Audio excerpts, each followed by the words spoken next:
Hello and welcome to the LARP News podcast. Welcome back, Dave. Hello. We're doing well. I'm having a nice time. Yeah, it's great actually. Just chatting. We haven't really sat down and chatted LARP properly. Just me and you honestly, before. Me and you just chatting is inane at best. We enjoy each other's company, but I have no idea what it's going to be like for other people to listen to. Yeah, it's all right. It's podcasting is just for us, Dave. Don't know what you're talking about. Yeah. Saturday. Yeah, we're here for Saturday of WOME. I woke up fresh as a fucking daisy. I felt amazing. I was like, you know how I never get up for coffee? Yeah. There I am. Yeah. Up at I'm enjoying a couple of cups of coffee. Even other people are coming out looking like they've been dragged around the fort by a horse. And I feel amazing. Yeah. It was so good. It was a nice morning. I joined Not you guys. Not a cloud in the sky. Not a cloud in the sky. You guys had made proper breakfast. I was like, what the fuck is going on here? You guys are becoming serious, proper little icy LARPers. I get so jealous of your cooking setup, man. It's nice. It's really nice. Yeah, but it was nice. We had a really slow time in. I think it was 10:30 by the time everybody sort of came along. Mm-hmm. And the way they did time in on the Saturday was, again, by gathering the entire fort around the little lists, and talking about basically what had gone on the night before.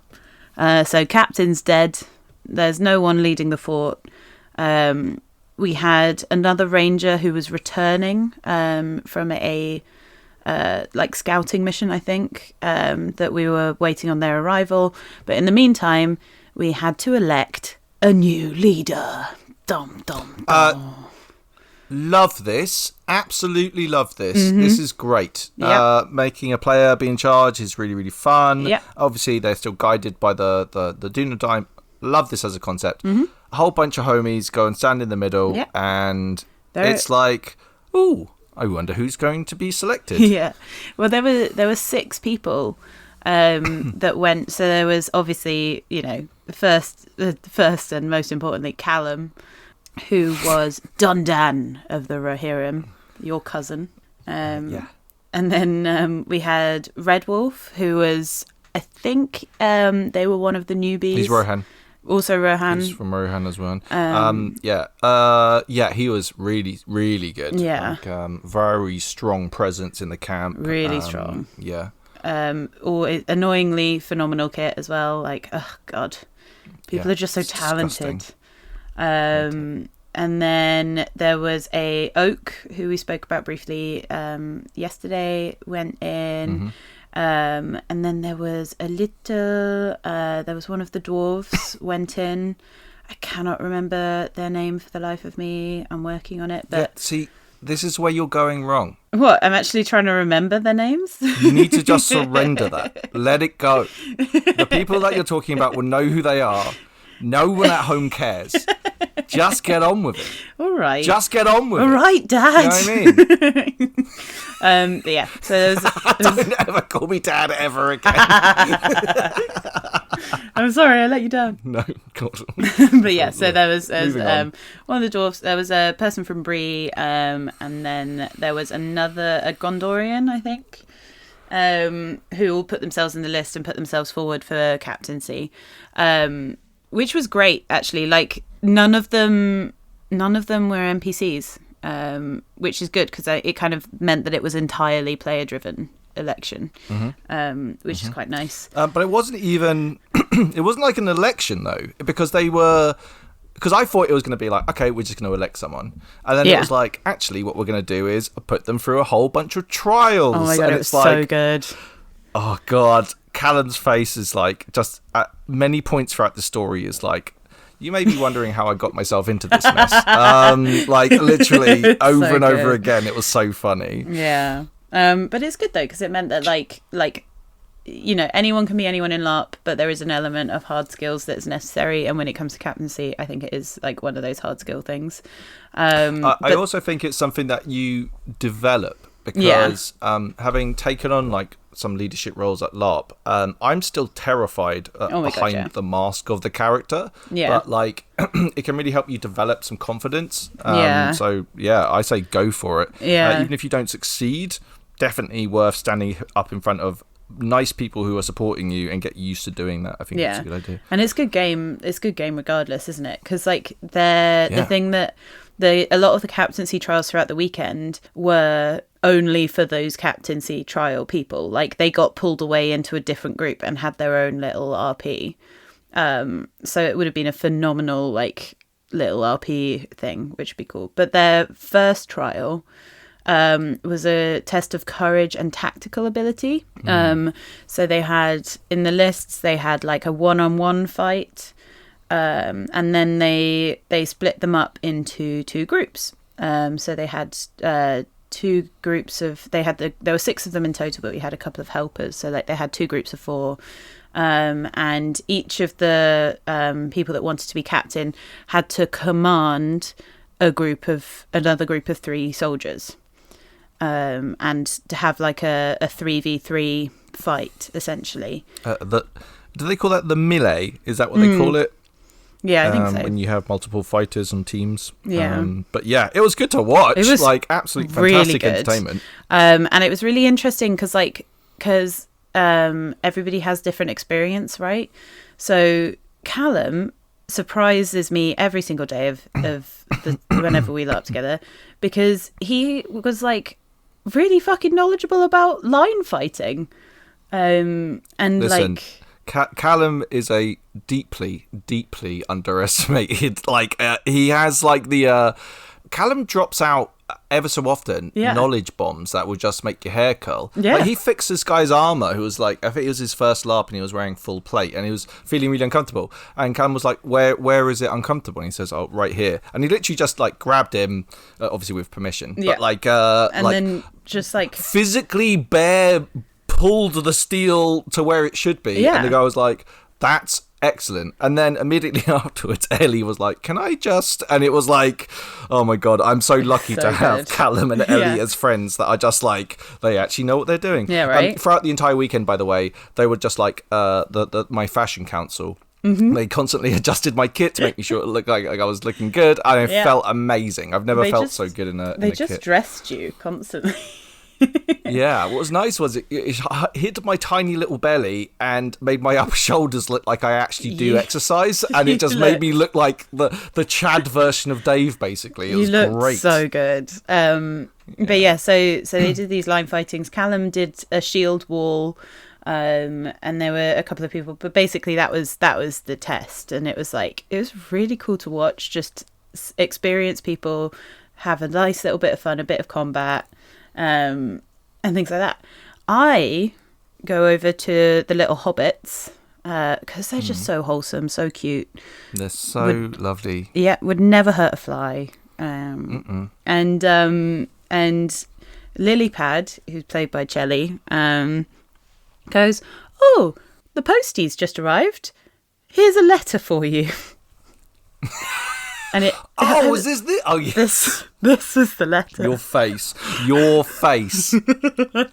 So funny. The look of like shock, horror, and excitement. Amazing. Yeah. Your eyes like widening as you're reading this letter. Yeah. So all of this like really intense sword fighting was going on, and I was just reading this letter, and it starts with, "To my dearest daughter." And I was just there like, fuck, no. Millie! Sorry, I do an impression of Millie's dad all the time. I'm sorry, that's a complete in-joke, I apologise. But either way, so the basic gist of the letter was... I said 762, not 556, Millie! Sorry. All these men are dead! But either way, stop making me laugh, man. I'm trying to tell a story. Sorry. But so I'm reading the letter, and it says, "You've been away from home for too long. It's time for you to come home, settle down, and get married." Which there seems to be a running theme here, Millie. I do not understand where this trope of getting married at every single LARP system has come from. You just give off trad wife vibes, I guess. That must be it. But yeah, so my dad, my elvish father, was sending two suitors to the fort. One was very sort of like non-combatal. A bit in the letter, it said that they were a bit delicate, but finely dressed and sort of adorned in jewelry and finery and all of this stuff. And it was suggested that I take this person on a walk, and sort of get used to them and see if I wanted to marry them. And then the second suitor is labelled as battle hardened and has a thrill for violence. Yeah, just what you want in a life partner. Exactly right. But is recommended by recommended is very good though. It should be. It's very it good. Should be a word. But that person is recommended by King Thranduil themselves. So King Thranduil knows. he's like Legolas's dad, right? King. Oh, is he the narky one? Yeah, he's the King of Mirkwood. Yeah. But yeah, so King Thranduil knows who Daedrafel is, so that's pretty cool. And I basically, this is the first little bit of personalised plot that I have ever received, and it's all a little, and it's all from Chelly, and Chelly's little face just lights up while I am. She had little dimples. Oh, that's the dimples. Like little freckles on their cheeks. It was so cute. So Chelly was having a wonderful time as my little elf suddenly realised that the game was up and it's about time to settle down and find yourself, stop getting into so many fights and all that shit. So Find a partner that lets you punch someone out. That's when you found true love. But yeah, so I bricked it and was like, ran over to Paige's character and I was like, I don't want to settle down. I don't want to do this. You can't make me. And she was like, don't worry. I'll coach you through everything. I will be your little matchmaker. And it was so funny. It was like watching, like a little kid that's been told it has to go to bed and is like, I don't want to go to bed. You can't make me. It was very funny. That's cute. Yeah. But yeah, that sort of happens. Life carries on in the fort as it was. What were you up to? So, well, I walked up to Lily earlier in the day and I said that I'd seen this beautiful flower out in the woods that I wanted to find so I could give it as a present to my cousins. Yeah. And Lily's so sweet and nice that she was like, well, I can help you look for it. So while everyone was kind of distracted with the captaincy stuff, I left the fort with Lily trying to find this flower. So we go down this little path and we're looking around for this flower. And then I think I see it in a little grove and I go, hey, I think it's just through there. And Lily can't see it, obviously, she's a little shorter than me. So I say, like, why don't you go a little further in? And she starts walking in and then I'm like, why don't you tell me about the Shire? And she's saying how peaceful it is and how friendly everyone is and how nice the food is. And then I slit her throat. Like, I shouldn't laugh. And then she turned to me and said, but why? And I said, it's not about you. It's about your innocence. And then I said, I throw your tiny limp body into the bushes to hide you. Pad. I then cut my own arm. Yeah. And started yelling. Yeah. And then ran back to the fort yelling, they took the little one. Yeah. Oh, no.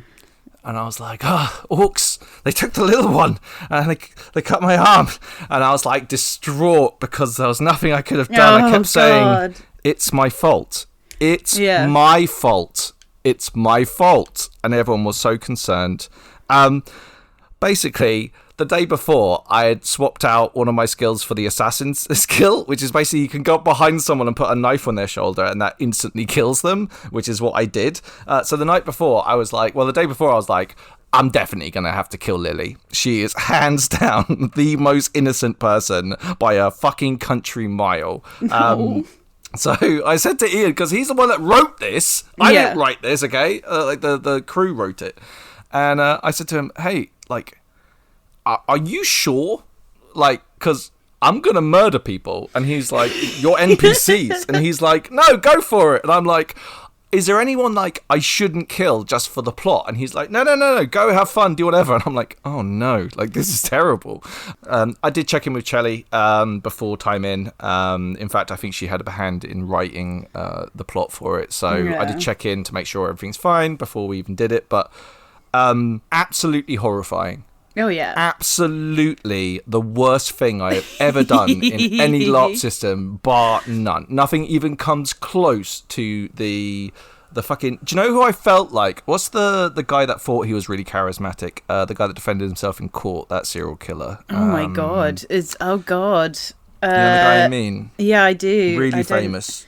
Oh, God. Anyway, someone at home is just screaming, whatever his name is, right? I keep thinking of Dharma, but it's not Dharma because he was the sex zombie guy. Ted Bundy. Ted Bundy, yeah. I felt very Ted Bundy. Oh, and no. Like, yeah, I'll go into how that made me feel later on, but no, horrifying. Yeah. And the worst thing about it was, like, the adrenaline pumping when I got back and people believing my story. Yeah. And... people saying, like, if you'd stayed, you'd be dead too. Yeah. And calling me a hero. Yeah. Absolutely horrendous. It was so sad. It was because obviously you started screaming bloody murder and was like, we've been attacked by orcs. And the whole group of people went out to get the body of Lilypad back. And it was just like watching everybody in the fort be like, they killed the Hobbit. The bastards, they killed the most pure and innocent of hobbits. Evil of them to do that. It's so horrible. It's so horrible. And then I obviously have to tell my friends because I cannot keep this in. Like, I am, like, the adrenaline is, like, pumping. I'm lying to everyone barefaced. So I felt really bad about it. But then later on, someone's like, she's not dead, right? Or someone says something about there's a herb where you can speak with the dead. And I knew that was a thing. And I was like, okay. She didn't see who did it because I attacked her from behind, which is, I know, okay, but she didn't see what happened. So I was really worried about that. And then someone says, oh, they've come up with a magic herb that can, like, bring her back to life because she's still, like, slightly alive. And I'm like, oh, that's great.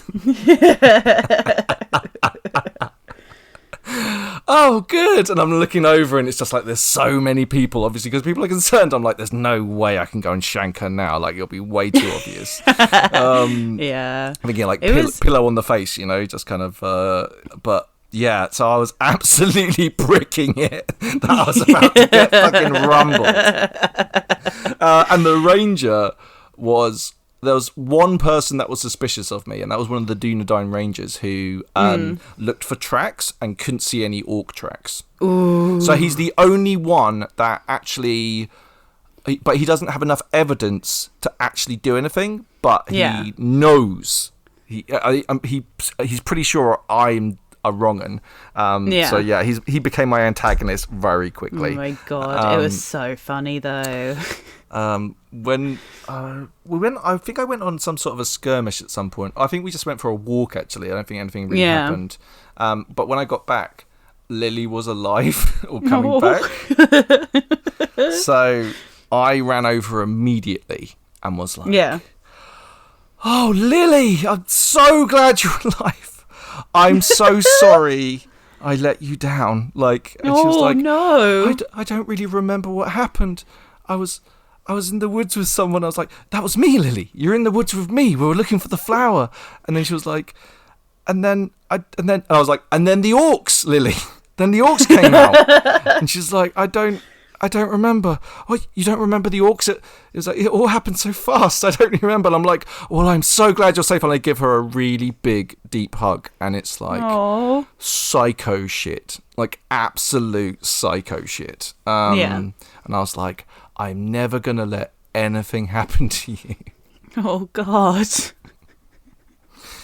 Yeah. Nothing, Lilliput.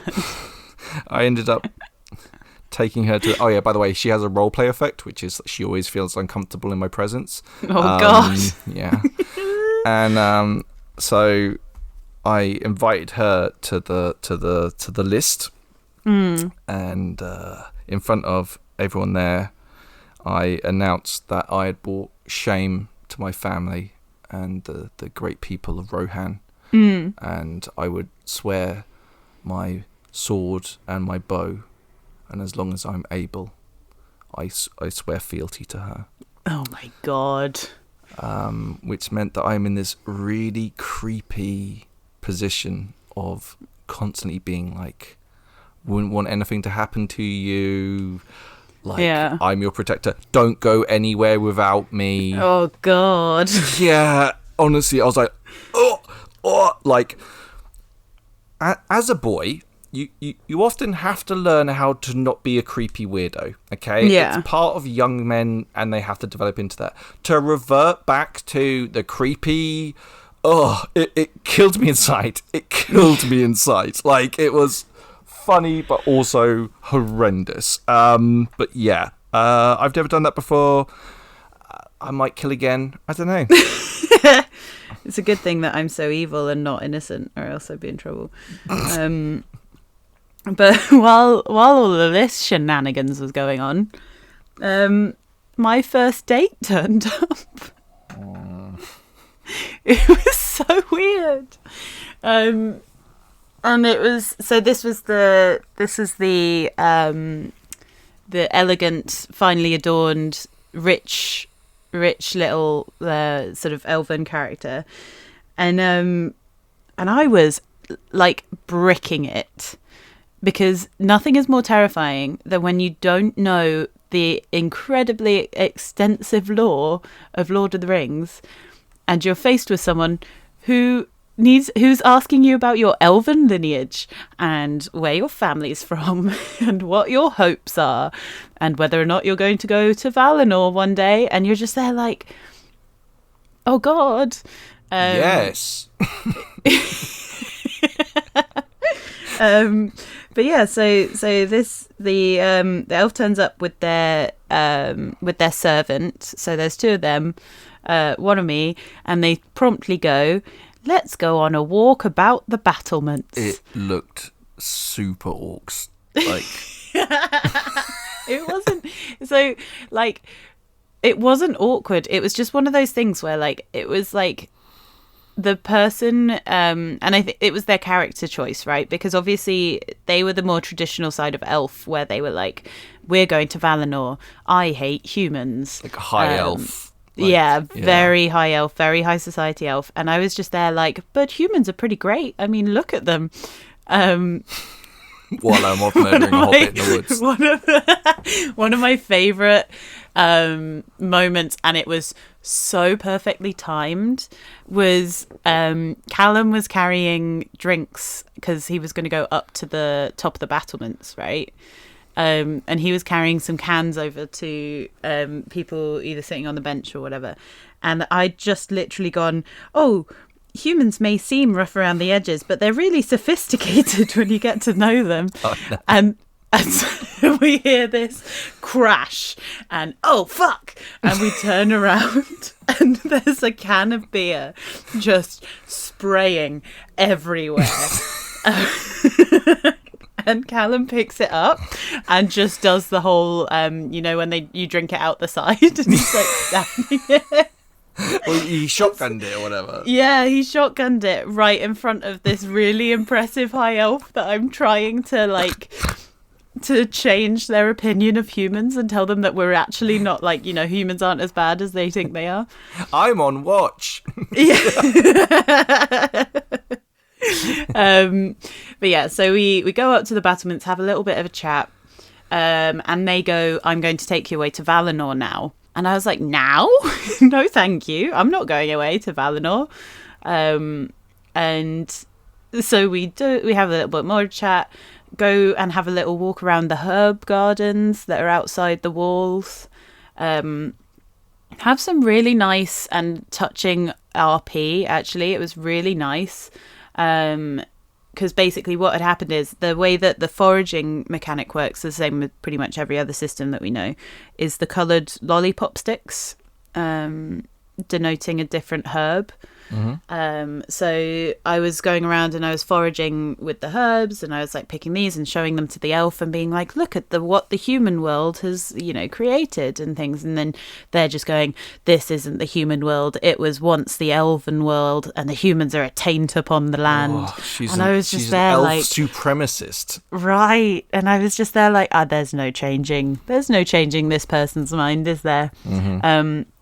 So we gathered some herbs, we went back to the fort, and I was like, cool, I'll see you later then. Do you know what? I feel like, a lot of people on real world dates don't talk about their personal values enough. And I think this is very healthy. And yeah. I'm very impressed that you obviously blocked their number, right? Yeah. Oh, no, absolutely. Like, they were like, we're going to stay within the fort for 2 days. Should you require, my attention, please contact me. And I was just there like, yeah, absolutely. Oh, I've had so much fun. We should definitely do this again. I'm not going to set a time frame on that. Goodbye. Yeah. Sorry, my work-life balance at the moment is just really crazy. I don't know when I'm next free. I've been on the wrong side of that way too many times. Oh, mate, it's hard. But yeah, so that was pretty much like my morning. We went out. So while I don't know if you went. Did you go out on the skirmish where they brought back the skull? No. So while this must have been while you were dealing with your emotional fallout, and I was on my awkward date, the rangers come back and they've got a little tiny skull in their hand, and they're like, "What the fuck is this?" It was left for us by the orcs. It must be like something taunting things. And we think nothing of it until 20 minutes later, when a dead orc is brought back to the camp from another skirmish. Yeah, didn't Paige want to cut him open or something? Yeah, so they wanted to do some research on like medical research on orc anatomy and stuff. And even though the orc was very dead when they returned to the fort, when they were in the presence of this skull, not so dead. Necromancy. Yeah, exactly right. It's like, so the orc was being played by James, who we know from Northern Kingdoms, like the game creator of Bastion, stuff like that. Really good RPer. He was having a field day because like the surgeons were like cutting him open, and he was dead for a little bit, and then suddenly he was alive again, and then he was dead again. Performing an autopsy and the corpse comes back to life again. That is classic horror fucking bullshit, and I love it. Yeah, it was really good. And all you could hear was this orc just screaming in the background. People cotton on, destroy the skull or bury the skull. I can't remember either which, or and the orc stays dead. I think they buried it, and I think there was some chat about we should probably have destroyed it. Yeah, but I wanted to destroy it. Destroy it! So that happens, and it kind of like starts building this idea that there's something greater than in the woods than just orcs and bandits. Is that when the rumours started of them working together? So that was we forgot about the informant. So the informant during the big fight the night before had escaped. Yeah, and guess who was on guard watching the prisoner that night? Was it one of the rangers? Mm-hmm.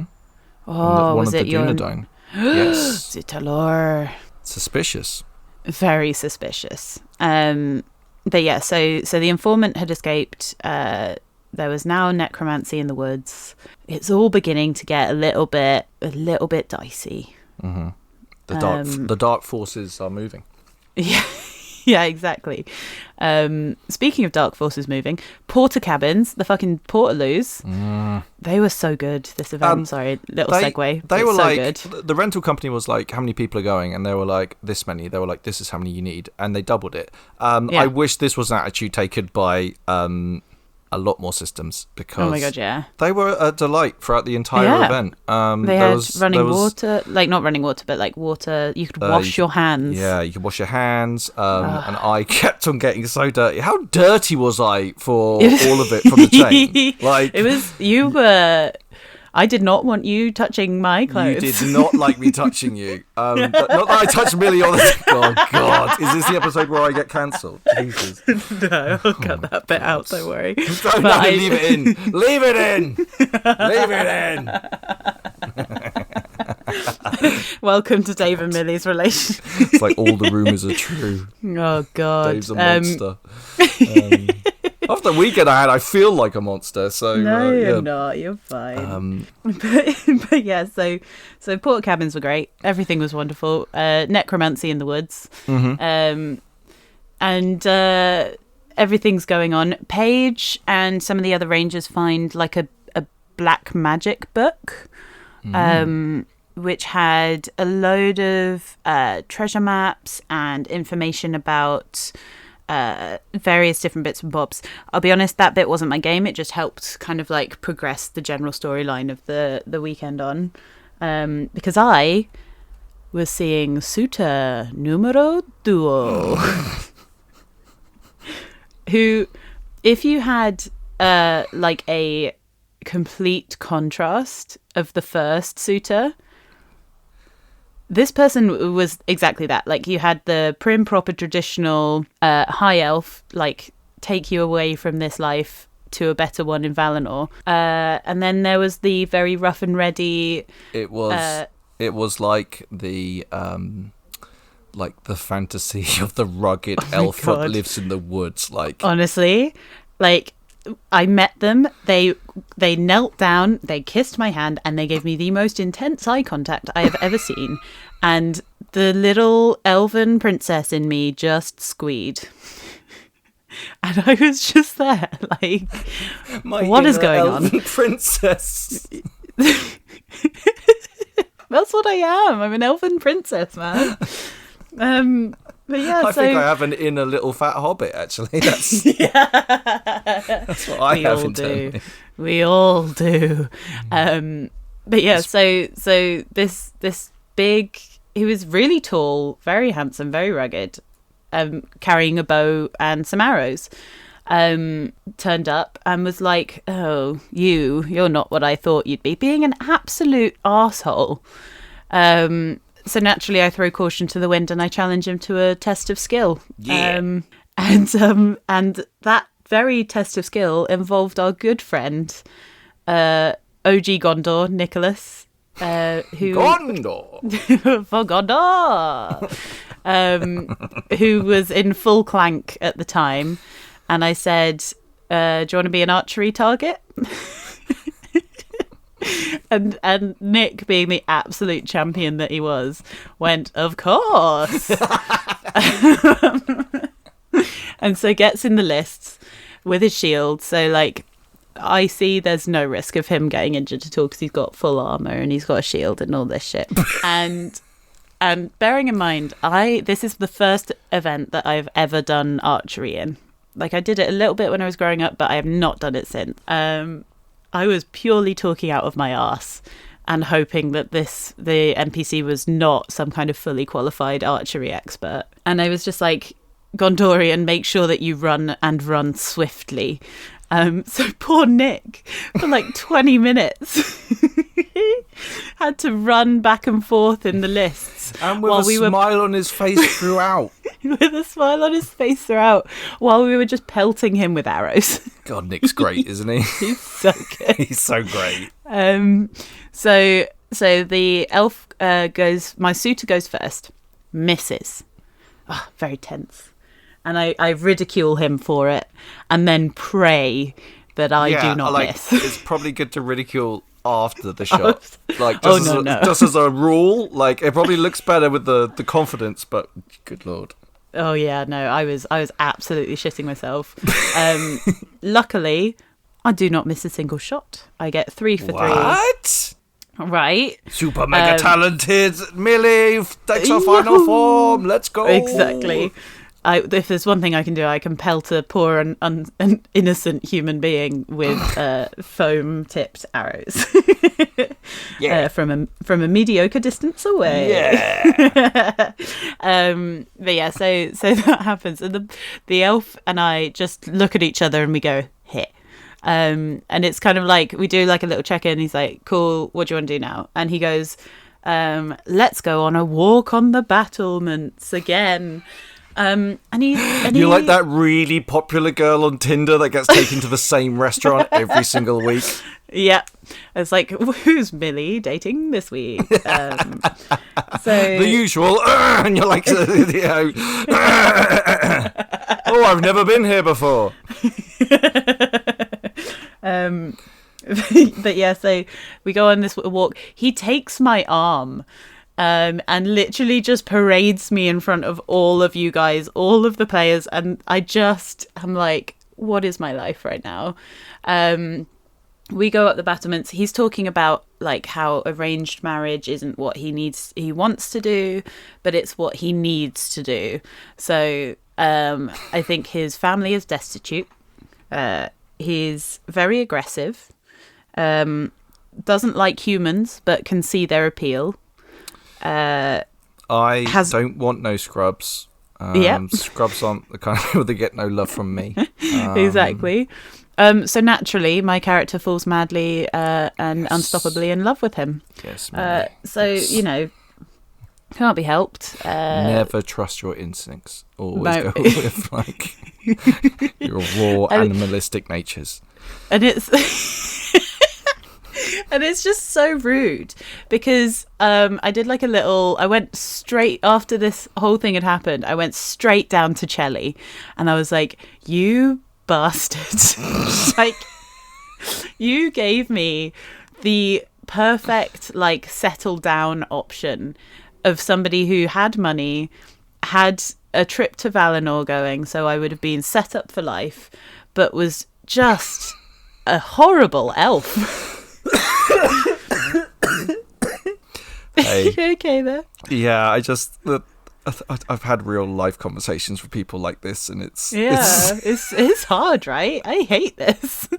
I hate this, but I love it. It was a very hard, conflicting attitude to have.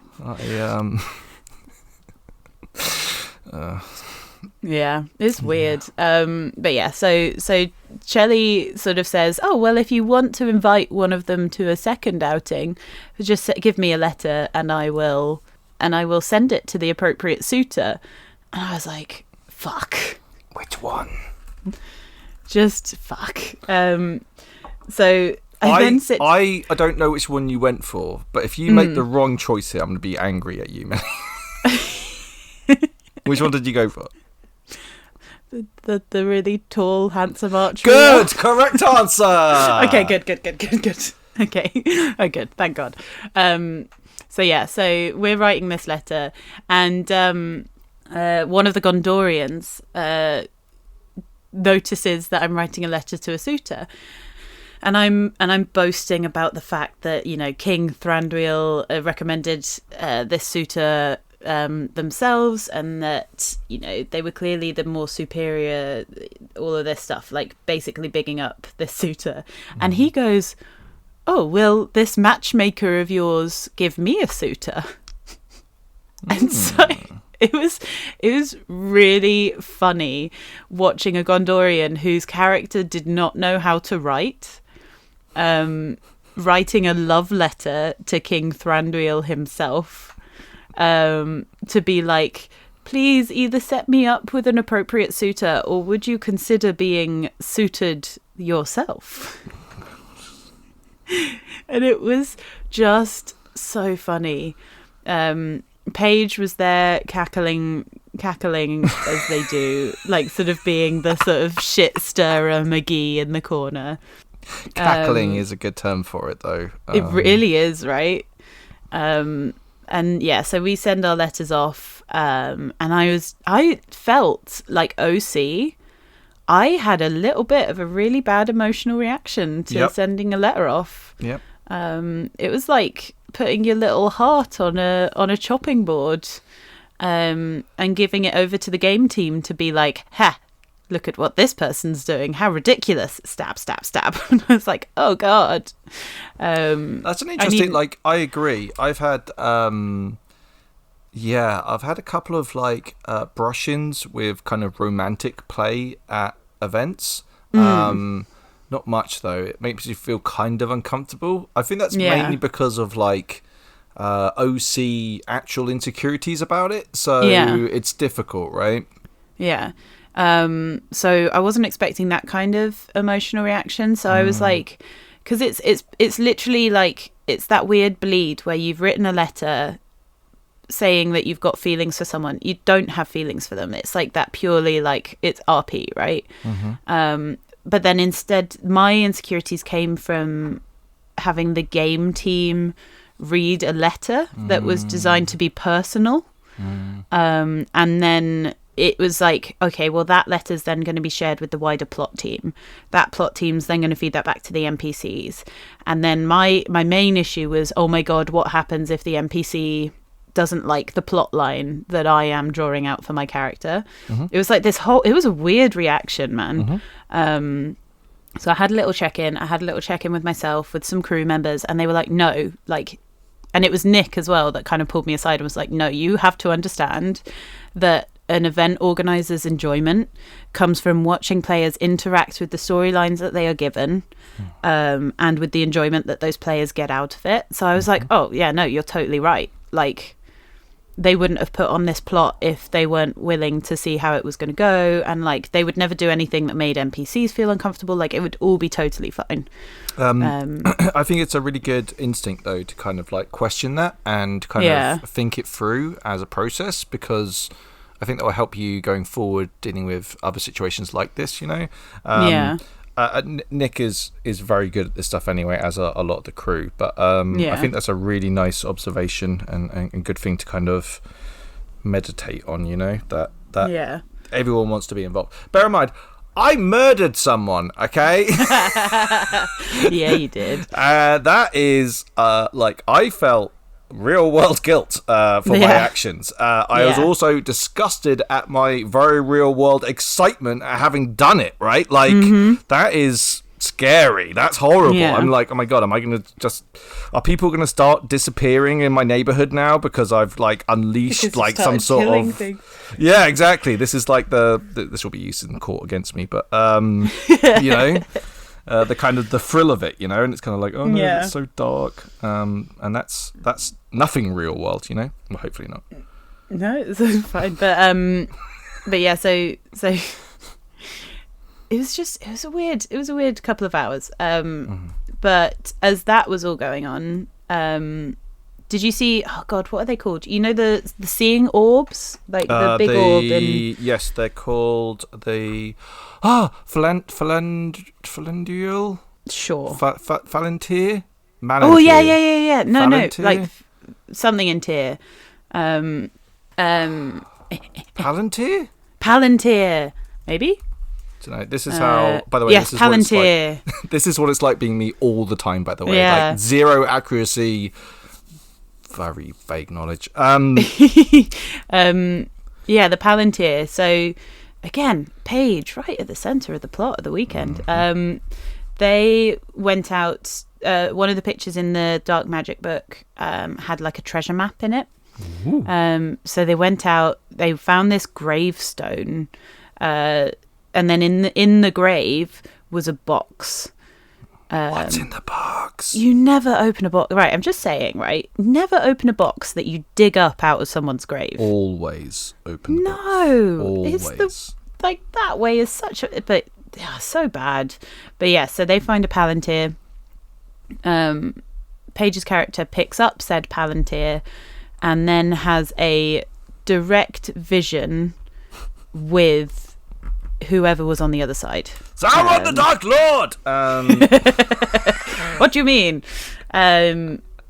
So there's this. They get knocked out. They get this vision. We're all having a nice time playing speed dating a la Middle Earth and murder, stabby, stabby, monkey McGee. Yeah. While all this serious RP's going on in the background.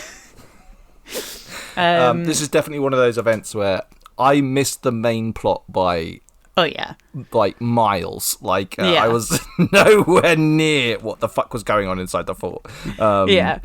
But this is what I love about the way that me and you LARP is we're so plot averse, but we will still make a very plot heavy weekend for ourselves.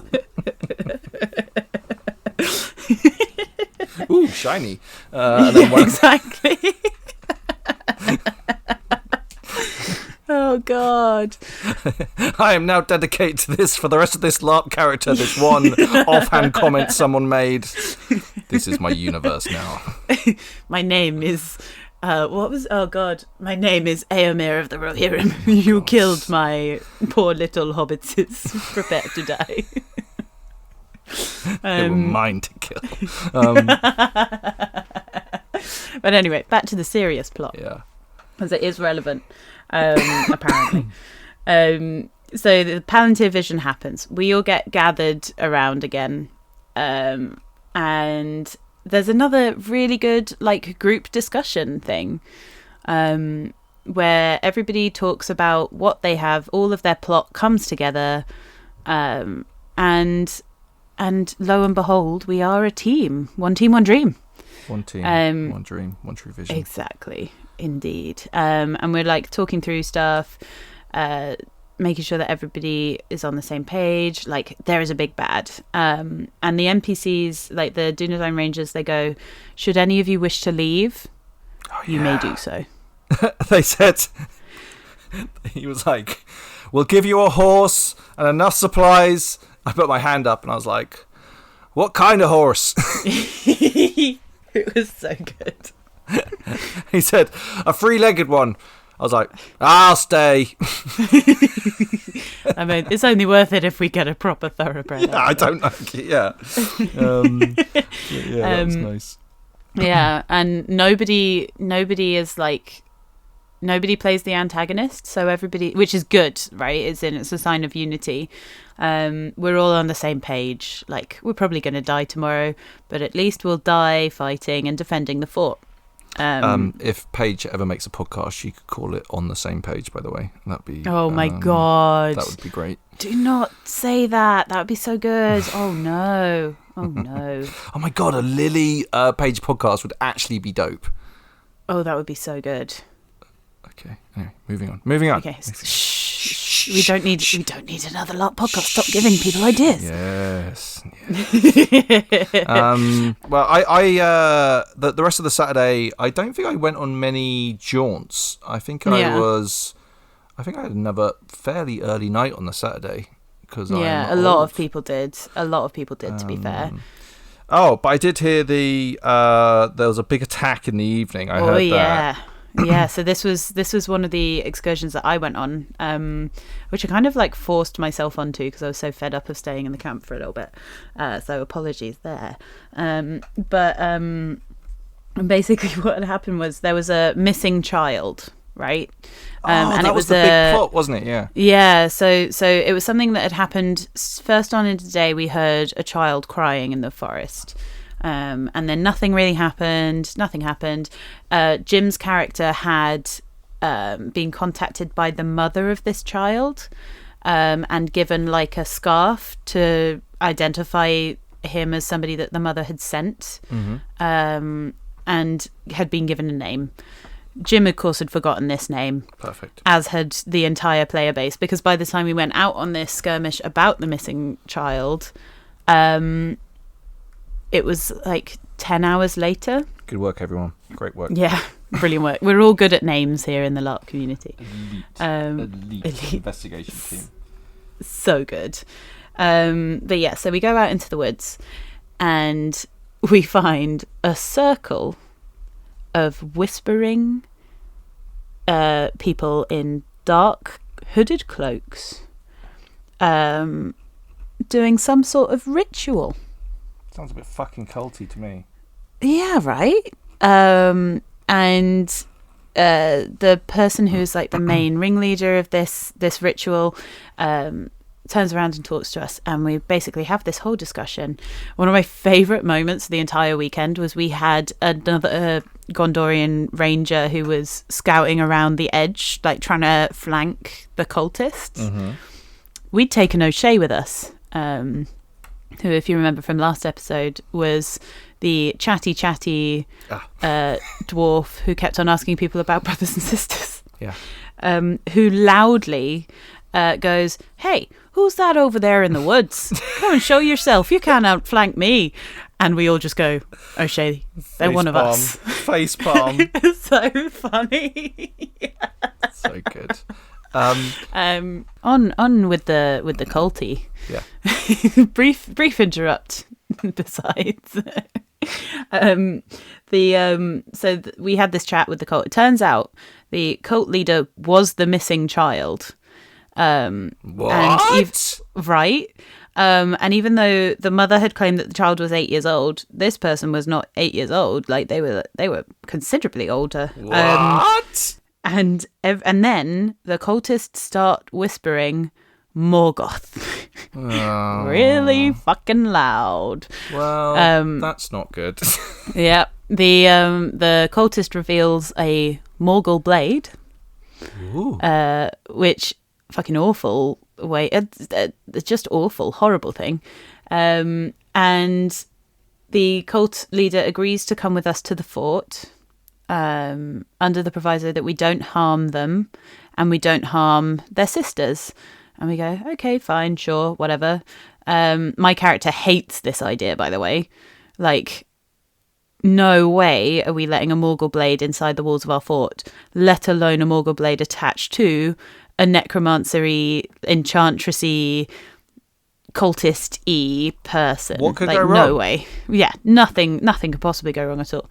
But the NPC Dunedain Ranger that was with us told us that we had to let them in. Like, mm-hmm. there was no question. They were coming with us. Mm-hmm. Which, like, I have a couple of bugbears about that, but that's something for later on. Yeah, I feel that I think there were a couple of times. I think a similar thing happened on the Sunday. It's really difficult. It's hard to do, but I get. Yeah, we'll talk about it. We'll talk about it later. But so we're taking this person back as they leave the woods. We just hear the noise of all 6 of the other cultists slitting their own throats and killing themselves. Which is very, like, when you hear, "We give you our strength, sister," and then they all die. I love that. I think there's something truly horrifying about people just sacrificing themselves in that way for anything. Do you know what it makes me think of? Like, when like Yakuza cut off a finger or their tongue or whatever, or kill themselves to prove their loyalty. It's like that. It's like, oh my God, stop, you psychos. Right. So we all witness this. We're walking back to camp.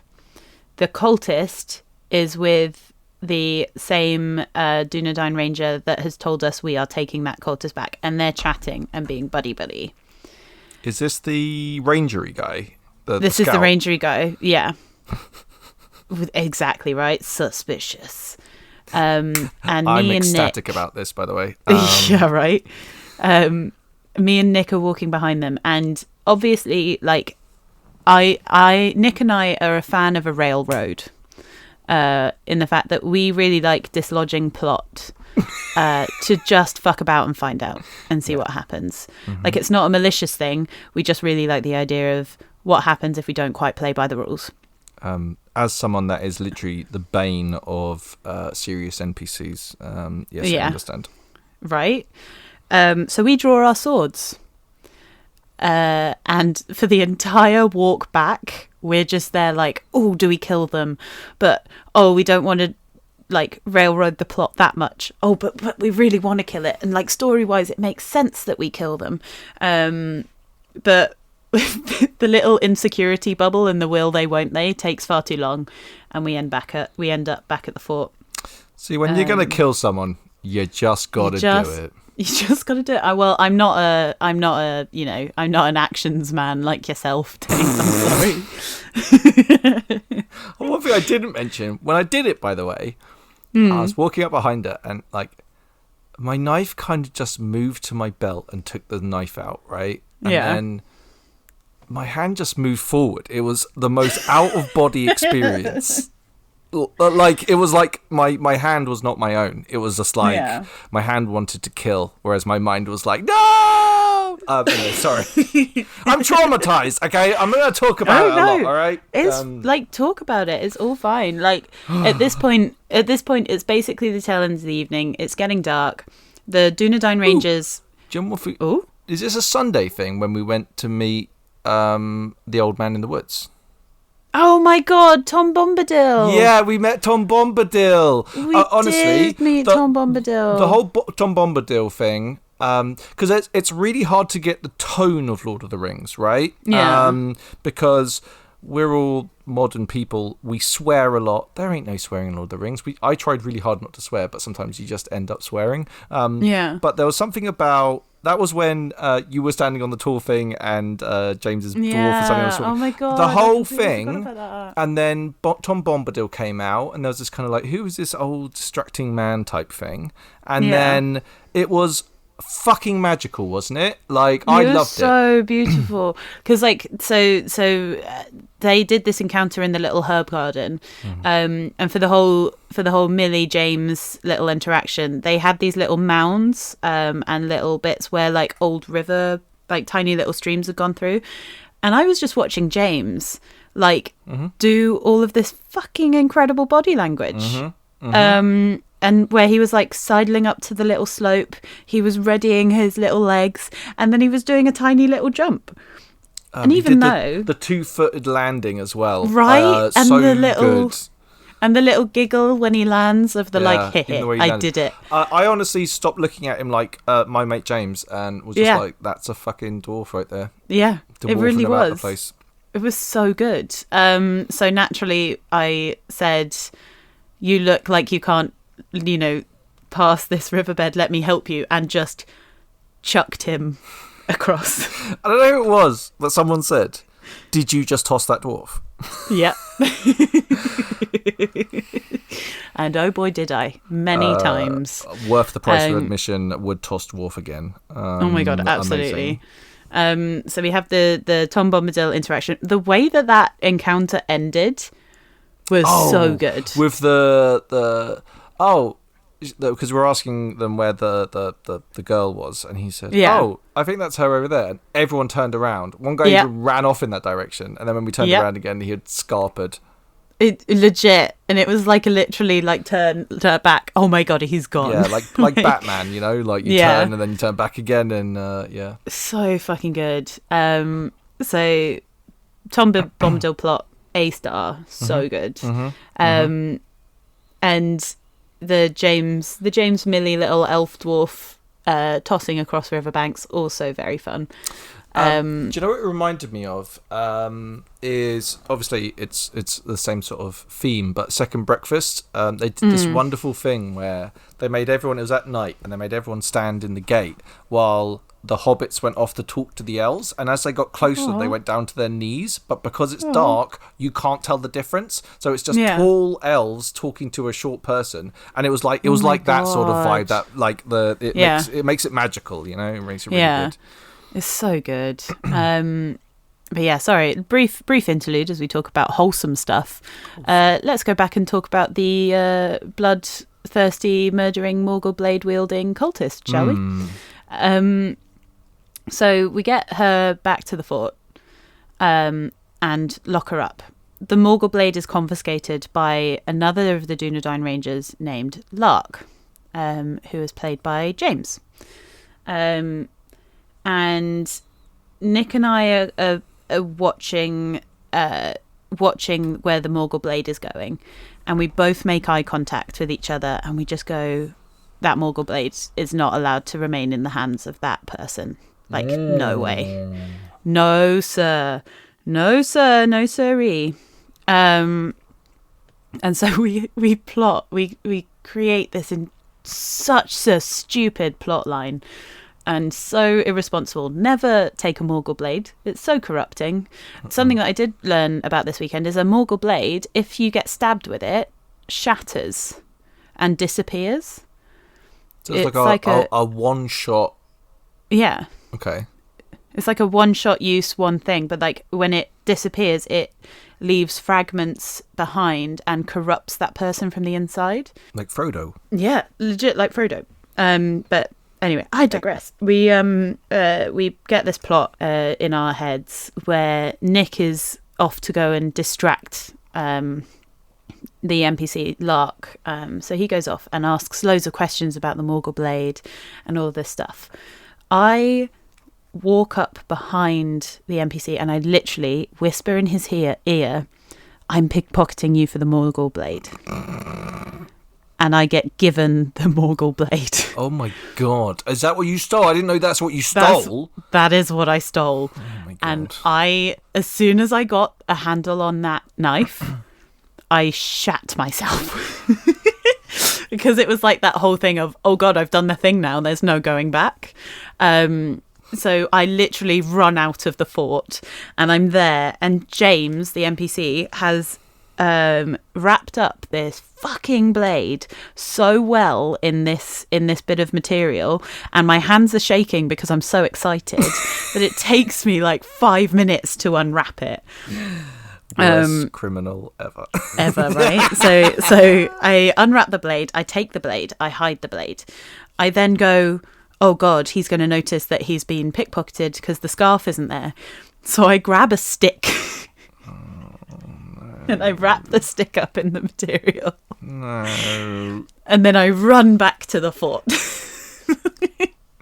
Did this work? It worked, man. It absolutely worked. Because then I go back to James and I go, I'm putting this back in your pocket. You haven't noticed. And obviously, like, I return the fizz rep of the blade. I do a little check-in with the refs just to be like we talk through all of the things. So like I see what's happened is my character understands what a Morgul blade is and what it does. So I've gone out, I've taken the blade out, I've wrapped it up, I haven't touched it myself, like not actually like skin on blade contact. And I've hidden it in my tent, so it's within the fort walls. Well, and then it's a great comfort to all of us that you have a Morgul blade on hand now, right? And so then I just see all of the NPCs and all of the like people with the radios, like not panic talking, but being like, "Oh shit, we got ourselves a railroad, boys." So me and Nick are just there, really fucking giddy. I imagine that my reaction was the same reaction to you when you slit Lilypad's neck, because I was just so excited. I feel so bad for the game runners, but they, like I said to you, I was like, you created me. Like, I don't want to. Yeah, right.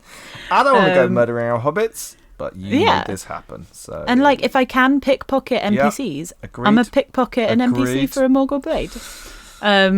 So yeah, they have a little chat. We have a little chill out in the camp and talk excitedly about all of the fucking stupid shenanigans we've had in the day. And then, were you still awake for this bit, for the big fighty? I heard it go off. Yeah. So we hear the drums, and the war drums. Oh my god, terrifying. And we hear the orcs howl in the woods, so good. Which it was incredible atmospheric role playing, because it was literally, it sounded like the Battle of Helm's Deep, you know, when they're all marching up on the walls. And especially since the weather had turned as well, so it was about to start raining, and then we hear these like orcish like chants and the drums and the screams, and we're just there like, well shit, we're doomed. And the orcs start attacking the rear gate of the fort, which is the less defended of the one without two. The door, basically. There's one with like a giant big door that we actually had a lock on, and that was a lot of fun doing the whole Rangers returning, and then they opened the door, like really, really fucking cool. back way was a bit. I was about to say the back way is a bit tighter. It was a bottleneck, effectively. Yeah. It was like a narrow path. You couldn't close the gates for OC health and safety reasons. It was also the quickest route down to God. So like logistically, but it was also where the dungeon was. Yes. So we get attacked by about 20 orcs, I want to say. We defend them at the gates, so it's okay. We get there are some flashbangs going off, so there's like big booms and there's lots of noise and it's getting dark, so it's kind of scary. And I just hear whispered in my ear, as this is all going on, is, "You should have killed me when you had the chance." And I turn around and I see the necromancer cultist walking away. Yeah, right. So obviously they had their hands in the air, so they weren't effectively in play, but it was just there like, fuck. And again, there was another thing where my character had gone up to the dungeon to try and assassinate them, or to just try and get them over to somebody who could assassinate, because I had someone that could. And so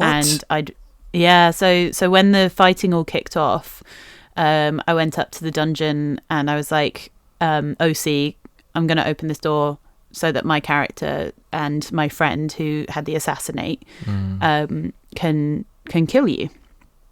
And again, teething issues, it's all fine. And I understand the reasons. The NPC said no.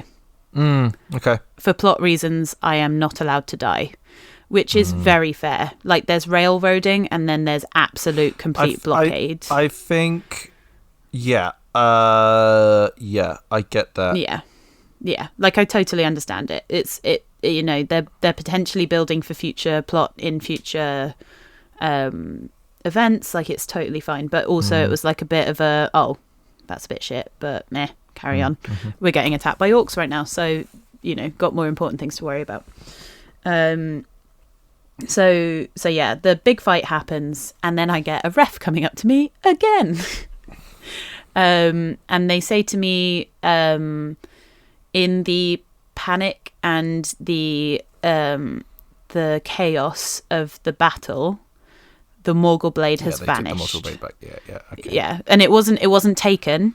It was that it poofed into a ball of smoke and destroyed wherever it had. Yeah, so my bed, icy, was effectively destroyed. Wow. I know, right? Rude. I would be so angry. I was mad. Curse you, Morgoth! Yeah, right. But that was effectively like the end of time in on the Saturday. But we did have Callum made us all cheese toasties, while the incredible harp player and ballad reciter and singers were all like sat around us, just with this incredible little storyline. One of them read out a ballad that was written by Tolkien. It was really beautiful. Was that the one about the two elves or something? Is that one? Or the one right before, whatever it was. They were really, really good. It was so good. I think music is like, actually, to set tone is a cheat code. Like, setting tone early with that sort of stuff would be really good. It was just like an observation, but the effect it had on everyone, because I didn't realize how many people were watching because everyone was quietly listening. But when they finished, it was like erupted next to my tent. I was like, oh Jesus! Yeah, it's so good. Would you like to do Sunday as a separate episode? Yes, please. Okay. We talk a lot. I don't have to worry about length. What? God, the double entendres I've dropped, and that wasn't even deliberate. That was, that was. I'm sure it's a very handsome episode that we have in front of us. So thank you. Hey, let's end the episode. Once more, thank you so much to our Patreons, and everyone else who interacts, talks to, listens to our little ramblings, especially when you put up with me and Dave literally going on tangent central. Really appreciate you. Always will. Always have done. In particular, my God, Hey, Dave, do you remember that surname that you can never read out? Kurgan? Mark Kurgan. It is time. It's hard, right? Like it's really hard. And the worst thing is, I met that guy, and he literally told me how to say it, and it sounds it's a really beautiful name when he says it. Yeah. But thanks so much, Mark. You've been with us over 3 years. Thanks, Mark. So thank you. Kurgan. And thank you so much for continuing to listen. We got one more episode on this Sunday. Big bad fight. And then a couple of reflections, and then that's WOME done for a year. Oh, it's so sad. Hold on, we haven't got there yet. Let's be sad at the end of the other episode. Yeah, we will. Or do you want to just get rid of the sad now, and then we can be really upbeat next time? No, we're not getting rid of sad. Sad stays. Oh no. Oh no, that's really sad. Oh no. What's another Lord of the Rings quote that we can It comes in pints.